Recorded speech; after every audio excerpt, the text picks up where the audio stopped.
everyone, it's Caitlin with the Stearns History Museum, back with another episode of The Things We Did for Fashion. This year at the museum we are celebrating 40 years in this building, which means that we are highlighting one of the best decades of all times, the 1980s. And we could not let a year go by that we're celebrating the 1980s without talking about the fashion, which was one of a kind. But instead of talking about all the crazy fashion trends, I thought it would be best to zero in on one very solid trend. When we think of the most memorable fashion of the 1980s, a few things come to mind.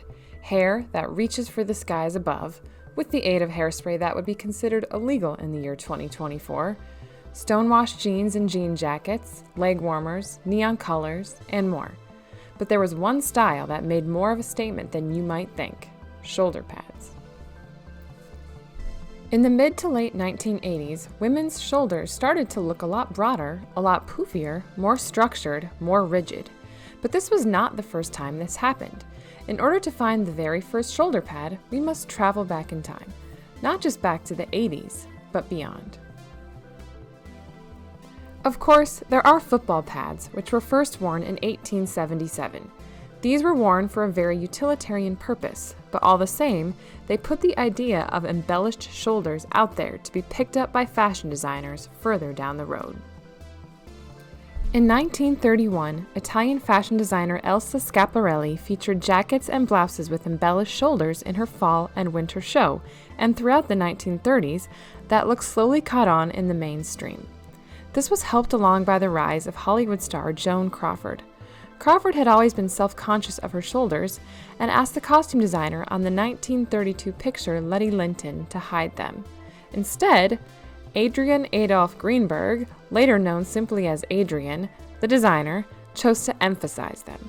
As a result, the looks in the movie started a trend, particularly what is now known as the Letty Linton dress. Greenberg himself was quoted as saying, "Who would have thought that my entire reputation as a designer would have rested on Joan Crawford's shoulders?" Crawford went on to make strong shoulders part of her signature look, wearing several Schiaparelli pieces throughout the early part of her career. In the 1940s, a more muted version of the structured or puffy sleeve became common and was used in day wear, as in suits and day dresses, as opposed to just evening wear. With many women entering the workforce during World War II, this outer structure represented that shift. The material for these shoulder pads was quite inventive, as many materials were rationed during wartime. For example, sometimes they were filled with sawdust. While all of these looks were striking in their own way, nothing could have prepared the nation for the new heights shoulder pads would reach in the 1980s, the decade that is perhaps most strongly tied to this recurring trend. Blazers and blouses with shoulder pads are associated with an even larger trend that took hold in the 1980s called power dressing. Power dressing accompanied a turnaround in the American economy, which had been in a bit of a downturn since the 1970s. At the same time, as a result of the feminist movement that had gained steam in the 70s, more women entered the workforce than ever before. In order to be taken seriously in offices that were not used to having large amounts of women work in the same capacities as men, many women chose to dress in a more masculine style.